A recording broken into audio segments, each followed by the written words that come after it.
So now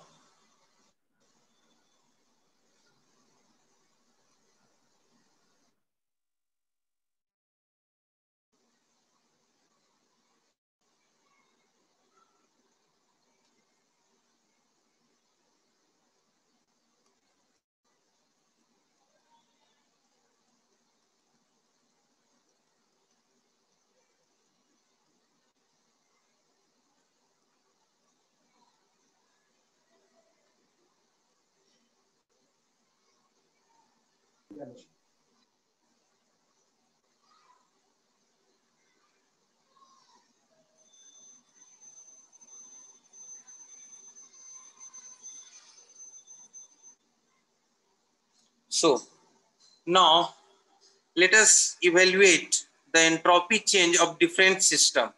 हमने क्या कर लिया है, डिफरेंट सिस्टम का रिवर्सिबल और इरिवर्सिबल के लिए। तो हमने क्या किया था, पहला केस हमने माना था कि रिवर्सिबल के लिए कितना हीट एडिशन हो रहा है। सपोज रिवर्सिबल हीट, चलिए कैपिटल में लिखते हैं ताकि आपको वहां दिखे क्लियरली, हीट एडिशन। सो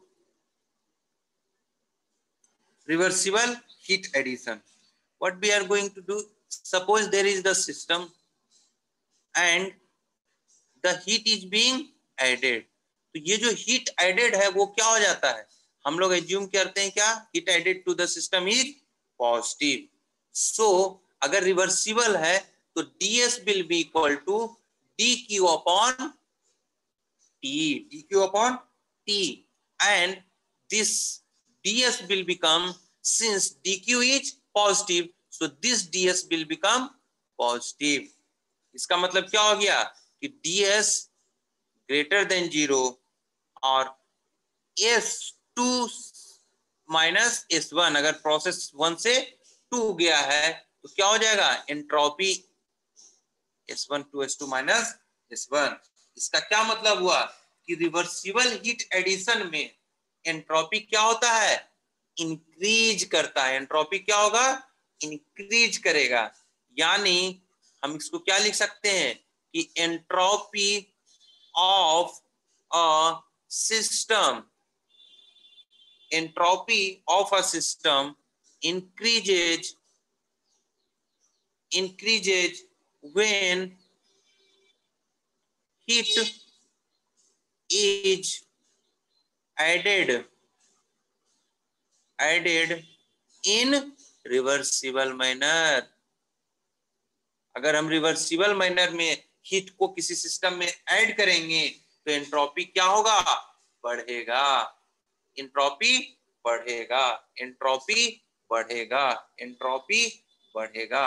उसी तरीके से अगर हम केस लेना चाहते हैं कि हीट रिजेक्शन के केस में क्या होगा, तो ऑप्शनल फैशन में क्या कर सकते हैं, सपोज हम केस 2 ले लेते हैं, केस 2 ले लेते हैं, कौन सा, रिवर्सिबल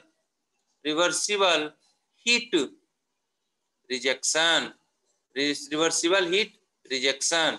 तो इस केसेस में क्या होगा, कोई सिस्टम है उससे हीट रिजेक्ट हो रहा है, यानी ये जो हीट रिजेक्ट होगा वो क्या होगा, निगेटिव। ये क्या हो गया, निगेटिव। देयरफॉर क्या हो जाएगा, ds क्योंकि dq अपॉन t है, therefore ds will become negative. यानी क्या हो जाएगा, s2 will be less than s1।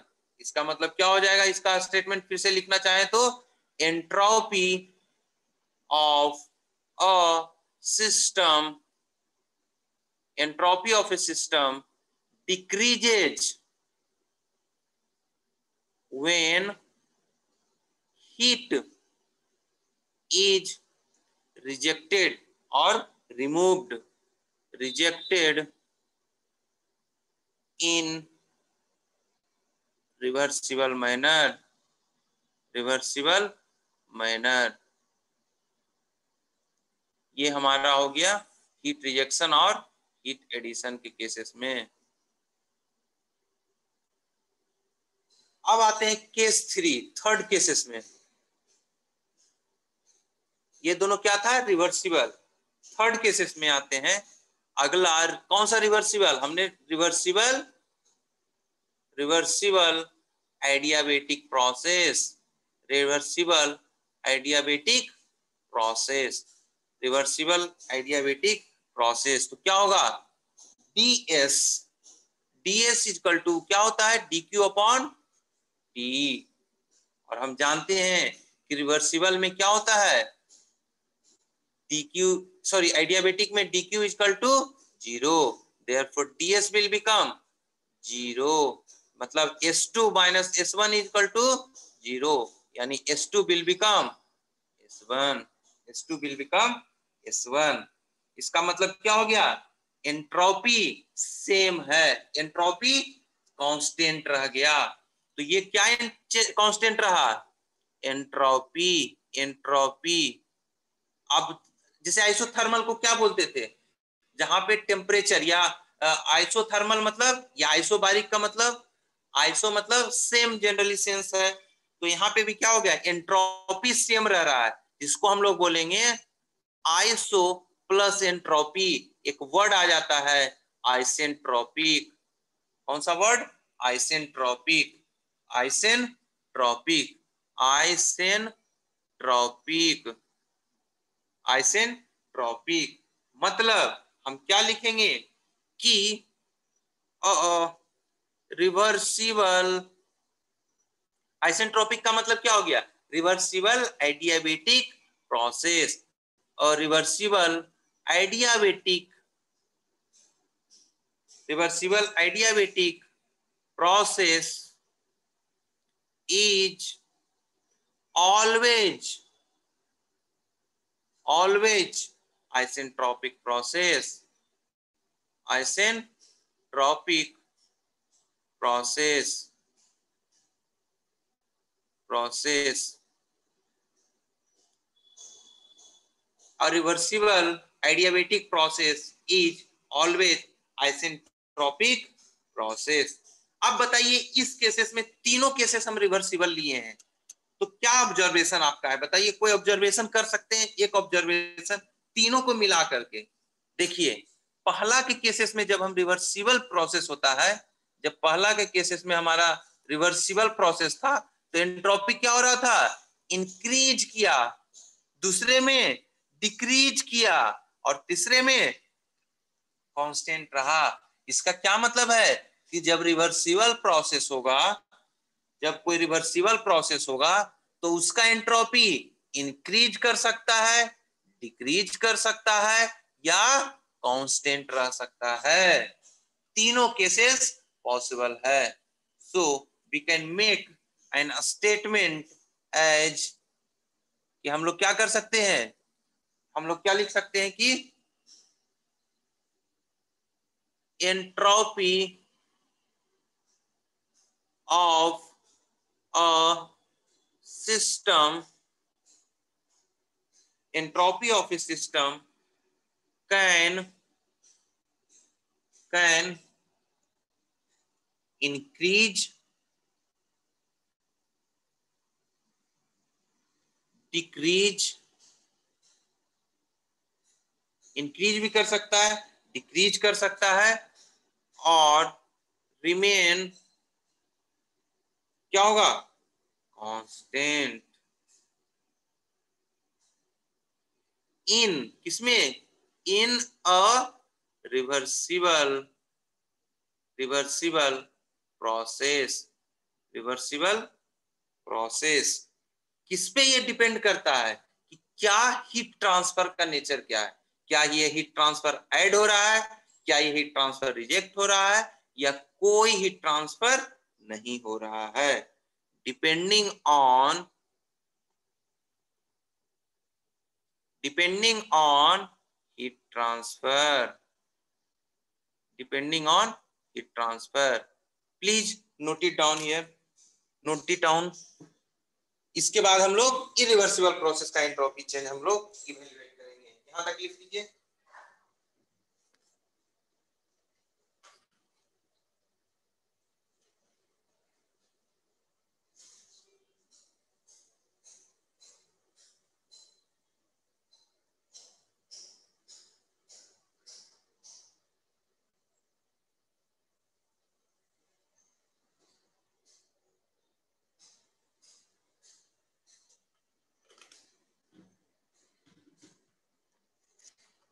यहां तक का एंट्रोपी चेंज प्लीज नोटिस।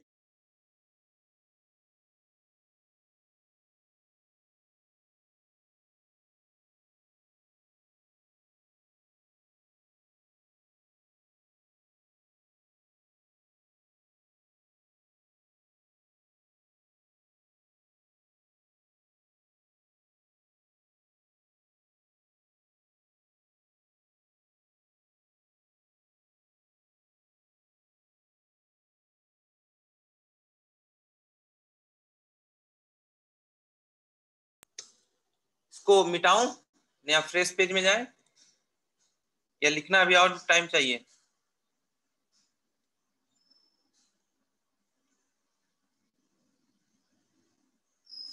चलिए इसे हम मिटा रहे हैं। तीनों प्रोसेस में आपने क्या सीखा कि जब रिवर्सिबल प्रोसेस होता है तो एंट्रोपी इंक्रीज कर सकता है, डिक्रीज कर सकता है, या रिमेन्स कांस्टेंट हो सकता है। अब हम जा रहे हैं किसके लिए?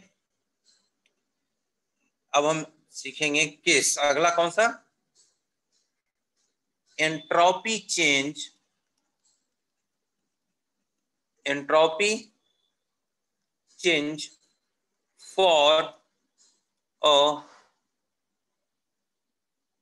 एंड इरिवर्सिबल केसेस में, इरिवर्सिबल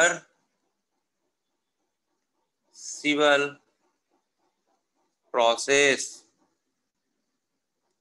सो इरिवर्सिबल प्रोसेस के केस में इसमें क्या एंट्रोपी चेंज होगा?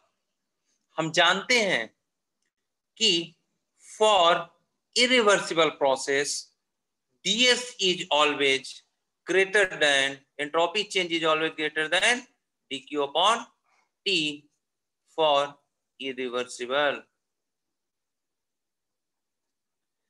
अगर हम इस इनइक्वालिटी को हटाते हैं तो इसके लिए क्या होगा?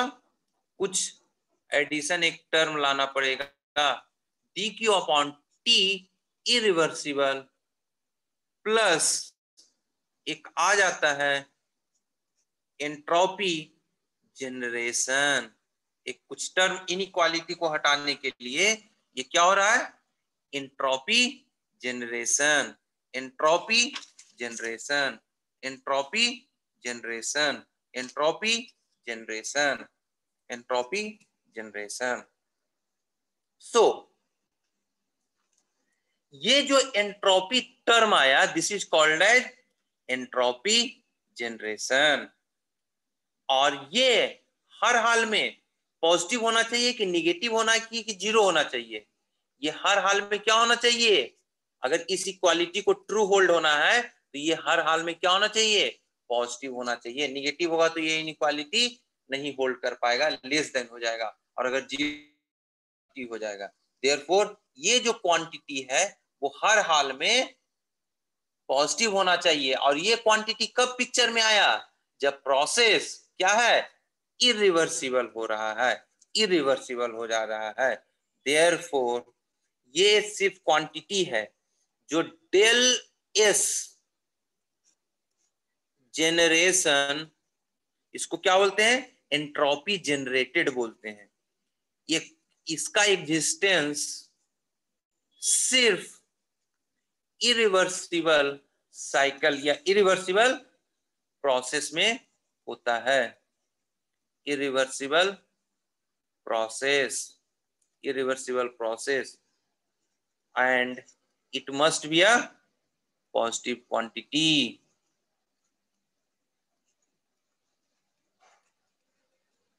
positive quantity, it is a positive quantity।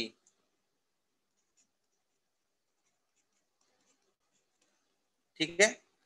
Therefore ये जो जनरली जनरेटेड होता है वो इंटरनली होता है, इंटरनली इरिवर्सिबल, इंटरनल इरिवर्सिबिलिटी के कारण हो रहा है। ये जनरली इंटरनल इरिवर्सिबिलिटी के कारण एंट्रोपी जनरेट होता है। एंट्रोपी इरिवर्सिबिलिटी दो कारण से हो सकता है, या तो इंटरनल या एक्सटर्नल। इंटरनल मतलब इंटरनल जैसे फ्रिक्शन आ गया इंटरनल में, विस्कोसिटी, उस सब के कारण जो आ रहा है वो इंटरनल हो रहा है। और अगर टेम्परेचर डिफरेंस हो रहा है उसके कारण, सपोज टेम्परेचर डिफरेंस पे हीट ट्रांसफर हो रहा है तो उसके कारण जो इरिवर्सिबिलिटी आता है वो एक्सटर्नल बोलते हैं। सो ये जो जनरेटेड हो रहा है वो जनरली इंटरनल इरिवर्सिबिलिटी के कारण आता है। सो हम इस क्वांटिटी को अगर हम लिखने की चाहते हैं तो हम क्या लिख रहे हैं कि ये जो ds है, सपोज ये dq अपॉन t इरिवर्सिबल है। आप यहां पे ध्यान दीजिएगा, dq अपॉन t इरिवर्सिबल है। इसको कैलकुलेट करना है तो हम क्या मान लेते हैं, इसको हम लोग रिवर्सिबल मान लेते हैं। और ये क्या हो सकता है, पॉजिटिव भी जब आप कैलकुलेट करेंगे तो, निगेटिव भी, क्योंकि दोनों मैग्नीट्यूड क्या आएगा, सेम आएगा। तीनों पॉजिटिव, निगेटिव या जीरो आ सकता है। तो इसमें हम पॉसिबिलिटी की बात करते हैं। सपोज इसका आपने इवेल्युएट किया तो +12 यूनिट आ सकता है, -12 यूनिट आ सकता है, या जीरो आ सकता है। सिमिलरली डेल एस जो जनरेटेड है उसका भी हमेशा क्या आएगा, ये पॉजिटिव ही आएगा, निगेटिव नहीं हो सकता है। पॉजिटिव कितना आ सकता है, 1 2 3 10 12। सपोज ये आ गया इवेल्युएट करके, एक स्पेशल केस हम बोल रहे हैं, -12 यूनिट से -x यूनिट या y यूनिट, 12 की जगह x y भी लिख सकते हैं, नो प्रॉब्लम। ये हम बस रैंडम डेटा ले रहे हैं, जस्टिफिएबल नहीं है। अगर कोई ऐसा स्पेशल केस जिसमें ये जो इरिवर्सिबिलिटी का मैग्नीट्यूड है वो निगेटिव आ जाए और उसका मैग्नीट्यूड, इसका मैग्नीट्यूड, ये तो डेल एस क्या होगा, हमेशा पॉजिटिव होगा, माइनस नहीं लिख सकते हैं। डेल एस क्या हो जाएगा, हमें ये जो इसका मैग्नीट्यूड आ रहा है वो दोनों का मैग्नीट्यूड सेम हो जाए और इस क्वांटिटी का साइन निगेटिव आ जाए, ये पॉसिबल है। इसका क्या मतलब हुआ कि सपोज इसका मैग्नीट्यूड सपोज -y हो सकता है, +y हो सकता है, जीरो भी हो सकता है। और सपोज जनरेशन जो हीट हो रहा है उसका भी क्वांटिटी जीरो +y आ जाए, सपोज हो सकता है, कुछ भी हो सकता है क्योंकि ये पॉजिटिव क्वांटिटी है। इस केसेस में हमें क्या मिल गया, entropy change zero. Entropy change क्या मिल गया, जीरो। अब बताइए ये जो हमें मिला, क्या मिला, entropy change equal to zero. ये जो मिला entropy change equal to zero, वो किसके केसेस में मिल रहा है, क्या ये रिवर्सिबल है, नहीं, ये इरिवर्सिबल है, ये इरिवर्सिबल है। क्या ये एडियाबेटिक है, नहीं, ये नॉन एडियाबेटिक है, नॉन एडियाबेटिक है। बावजूद इसके ये चेंज इन एंट्रोपी जीरो आ गया। इसका मतलब क्या हो गया, entropy is constant, entropy is constant. मतलब इसको हम क्या बोलेंगे, आइसेंट्रोपिक, आइसेंट्रोपिक, आइसेंट्रोपिक, आइसेंट्रोपिक। क्या हो गया, एक मिनट, आइसेंट्रोपिक नहीं, सॉरी, ये एंट्रोपी कांस्टेंट आ गया, एंट्रोपी कांस्टेंट आ गया। चलो अभी आपने एक टर्म डिफाइन किया था आइसेंट्रोपिक, आइसेंट्रोपिक। आइसेंट्रोपिक में क्या होता है, entropy is constant, entropy is constant, ठीक है। जो आइसेंट्रोपिक होगा उसे हर हाल में एंट्रोपी कांस्टेंट होगा ही होगा। इसको हम थोड़ा रिवर्स करके बोलते हैं कि एंट्रोपी जब कांस्टेंट है तो क्या हम आइसेंट्रोपिक बोल सकते हैं, आइसेंट्रोपिक बोल सकते हैं क्या। आइसेंट्रोपिक मतलब reversible adiabatic, reversible adiabatic, reversible adiabatic. Very good. आपने एक अतीफ ने किया है आंसर नो, वेरी गुड। नहीं कह सकते इसको, जब S इक्वल टू कांस्टेंट है तो हर हमेशा आइसेंट्रोपिक होगा, ये जरूरी नहीं है। क्यों? क्योंकि देखो इस केसेस में भी एंट्रोपी जीरो आ रहा है और ये इरिवर्सिबल है और नॉन एडियाबेटिक है। आइसेंट्रोपिक मतलब रिवर्सिबल होना चाहिए प्लस एडियाबेटिक होना चाहिए। मतलब ये है कि जब रिवर्सिबल और एडियाबेटिक नहीं है, बावजूद इसके एंट्रोपी क्या मिल रहा है मुझे? कांस्टेंट मिल रहा है। इसका क्या मतलब हुआ कि isentropic process are always constant entropy process, but constant entropy process need not be isentropic. मतलब आइसेंट्रोपिक हमेशा रिवर्सिबल एडियाबेटिक होगा, लेकिन सॉरी आइसेंट्रोपिक हमेशा कांस्टेंट एंट्रोपी होगा। लेकिन जब कांस्टेंट एंट्रोपी होता है, इसका ये मतलब नहीं है कि वो प्रोसेस आइसेंट्रोपिक होगा ही। वो इरिवर्सिबल और नॉन एडियाबेटिक के केस में भी आइसेंट्रोपिक मिल जा रहा है। कब? जब हमारा स्पेशल केसेस हो रहा है, जब dq अपन t इरिवर्सिबल और जनरेशन दोनों कांस्टेंट मैग्नीट्यूड और अपोजिट नेचर का हो जाए।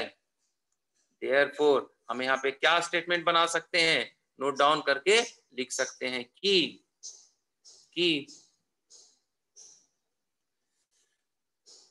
क्या लिख सकते हैं कि दो a reversible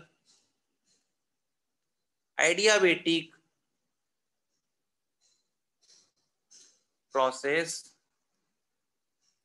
is always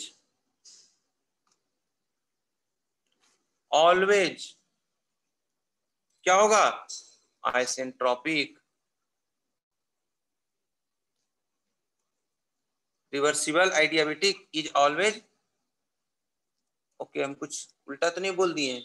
okay, ये आइसेंट्रोपिक, इसको आइसेंट्रोपिक ही टर्म हमने डिफाइन किया था ना। हाँ, ये स्टेटमेंट देख लो, हमने कुछ बोल तो उल्टा नहीं दिए हैं, देख लेना जरा। But isentropic process need not be reversible adiabatic always। मतलब ये क्या कह रहा है कि जो आइसेंट्रोपिक होगा वो रिवर्सिबल प्लस एडियाबेटिक। पिछला जो हम एक मिनट का स्टेटमेंट हम करेक्ट करना चाहेंगे। इसलिए हमने उसमें हम आइसेंट्रोपिक को हमने उसमें वो कर दिया था, sorry. ds equal to 0, s equal to constant, इसको तो हमेशा आइसेंट्रोपिक बोलेंगे। एक मिनट इसमें करेक्ट कर लेना। ये s इक्वल टू कांस्टेंट है तो ये आइसेंट्रोपिक होगा ही होगा। लेकिन आइसेंट्रोपिक प्रोसेस ये दो तरीके से हो सकता है। कैसे? ये इरिवर्सिबल भी हो सकता है प्लस नॉन एडियाबेटिक भी हो सकता है, हम ये कहना चाह रहे थे। और ये रिवर्सिबल प्लस एडियाबेटिक दो भी हो सकता है। मतलब रिवर्सिबल प्लस एडियाबेटिक है तो उसे आइसेंट्रोपिक हमेशा बोलेंगे। लेकिन जब आइसेंट्रोपिक है, इसका ये मतलब नहीं कि ये रिवर्सिबल एडियाबेटिक होगा ही होगा। ये दोनों हो सकता है। कौन सा? ये इरिवर्सिबल और नॉन एडियाबेटिक भी हो सकता है। समझ गया? यही है ना, सेंस समझ गए हो मेरा? चलिए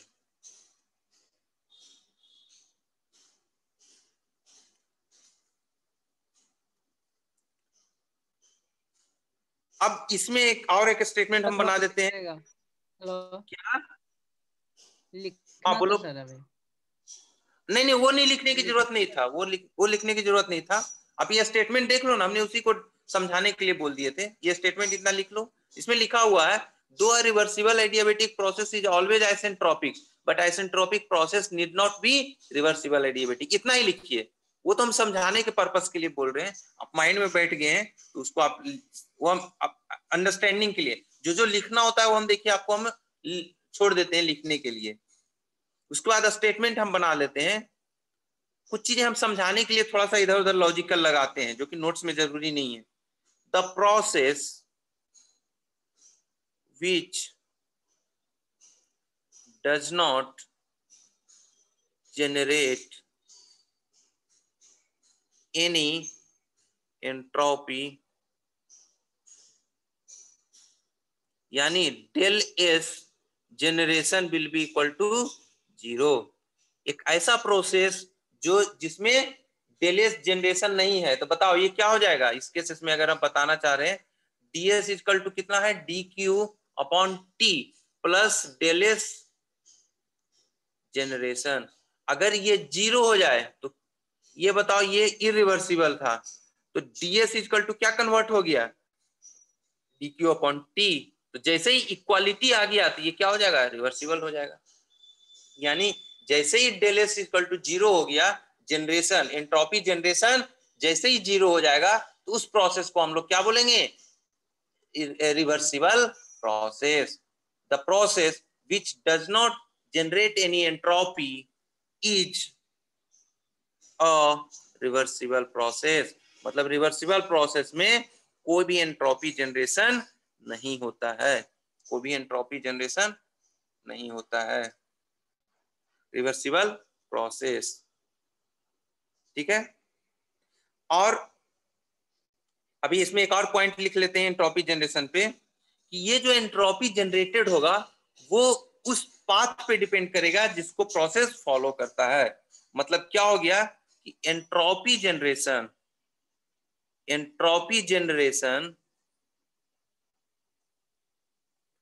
depends on path, depends on path that system follows। तो बताओ ये पाथ पे डिपेंड कर रहा है, देयरफॉर क्या हम इसे थर्मोडायनेमिक प्रॉपर्टी बोलेंगे? नहीं।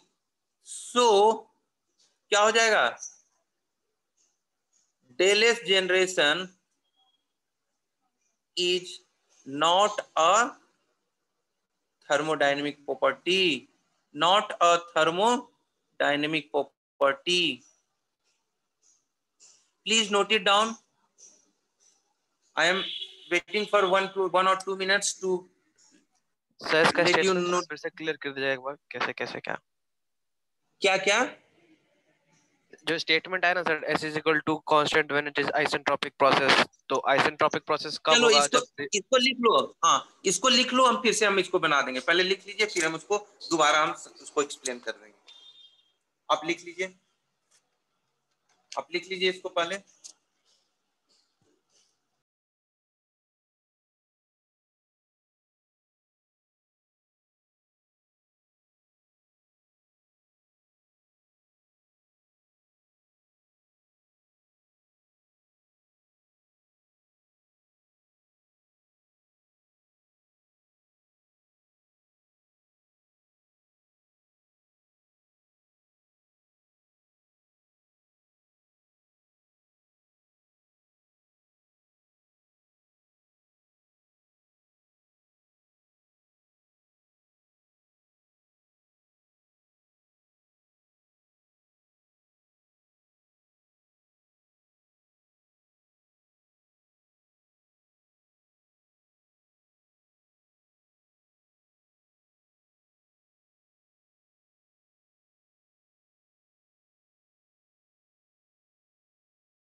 सो हो गया।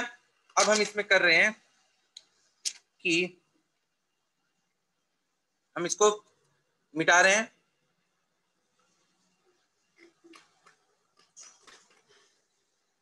देखिए हम इसमें क्या कह रहे थे, हम ये कह रहे थे कि फिर से हम उसको रिवाइंड कर देते हैं।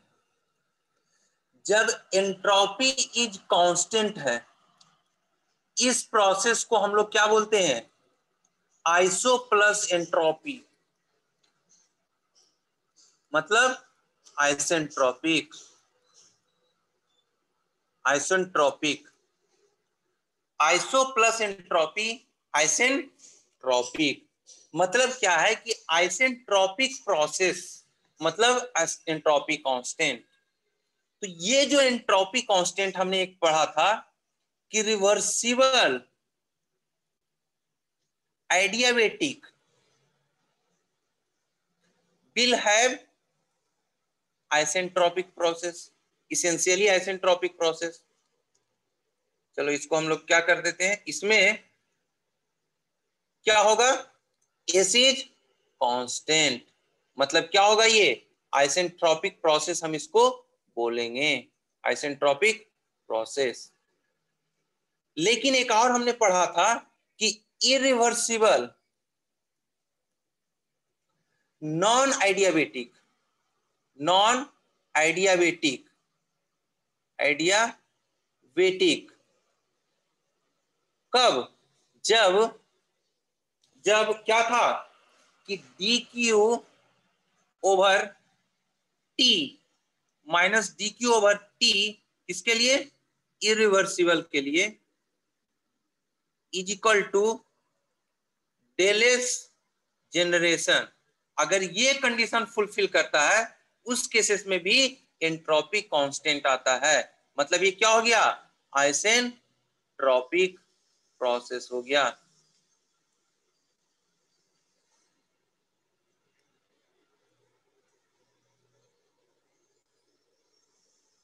आइसेंट्रोपिक प्रोसेस मतलब हम क्या कह सकते हैं कि जब रिवर्सिबल एडियाबेटिक है तो इसेंशियली आइसेंट्रोपिक होगा।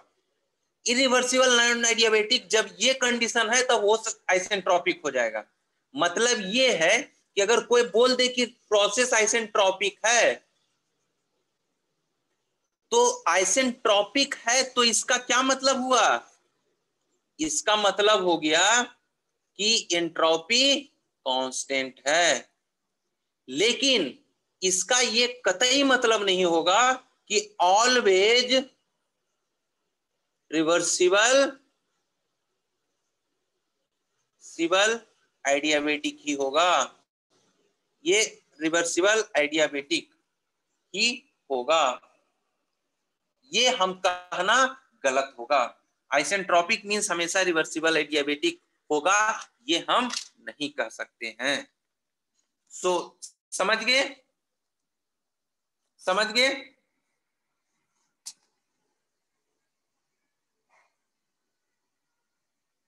ये वाला हम जो पिछला स्लाइड था उसका हमें समराइज हो गया, इसमें कोई डाउट,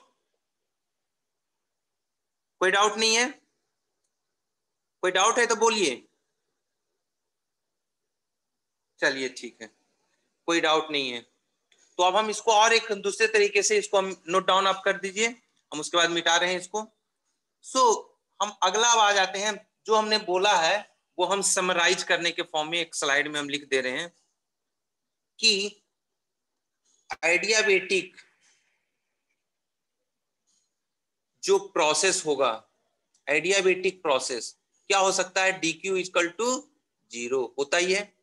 ये क्या होगा, रिवर्सिबल हो सकता है, रिवर्सिबल भी हो सकता है और इरिवर्सिबल भी हो सकता है, ये इरिवर्सिबल भी हो सकता है, दोनों पॉसिबल है। जब रिवर्सिबल होगा तो क्या हो गया, ds equal to D Q upon T, इसका मतलब क्या हो गया था, 0 अपॉन टी, इसका मतलब 0, ds का मतलब इतना ही आ गया था, यानी s इक्वल टू कांस्टेंट, इसका मतलब क्या हो गया, आइसेंट्रोपिक। और अगर इरिवर्सिबल है, जैसे ही इरिवर्सिबल हो गया तो ds is always greater than dq upon t। यही आया था इरिवर्सिबल के केस में। सो इस केसेस में एंट्रोपी चेंज कितना बराबर होगा, dq अपॉन t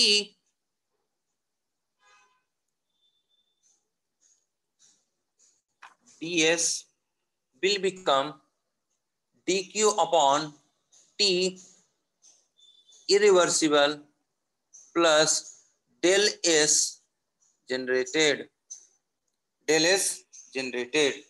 अब ये क्या हो गया, एंट्रोप आइडियाबेटिक है तो क्या हो जाएगा 0/t plus del s generated, यानी ds का मतलब क्या हो गया, जो भी एंट्रोपी होगा वो किसमें कन्वर्ट हो जाएगा, एंट्रोपी जनरेशन में।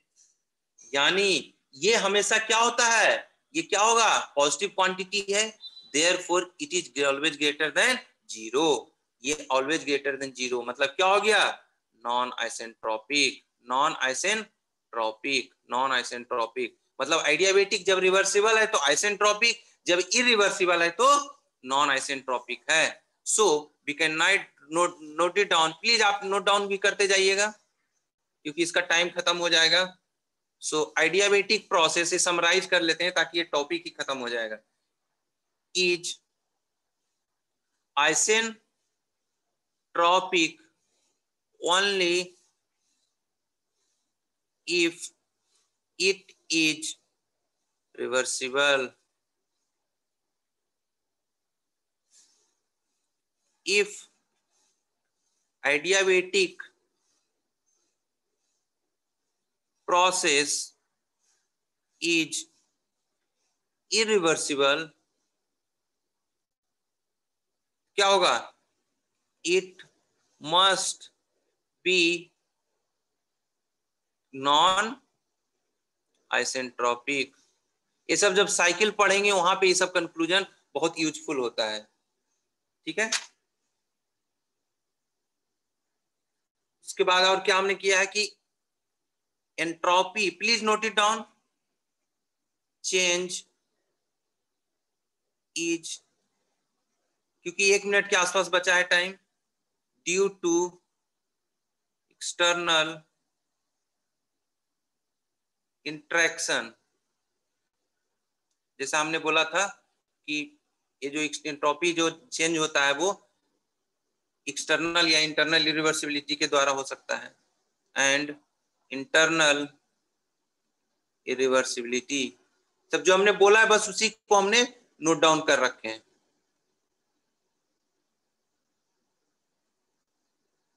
इन अ रिवर्सिबल प्रोसेस, थोड़ा क्विकली लिखते जाइए, entropy change is due to external interaction only, ds is equal to dq upon t irreversible plus del s generation. ये जो हो जा रहा है वो एक्सटर्नल के कारण और ये हो जा रहा है इंटरनल के कारण, internal irreversibility. Please note it down, इसका स्क्रीनशॉट ले लीजिए।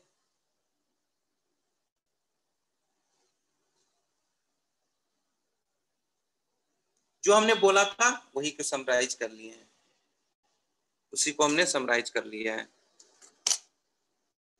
प्लीज नोट इट डाउन, कभी भी ये स्क्रीन अपने आप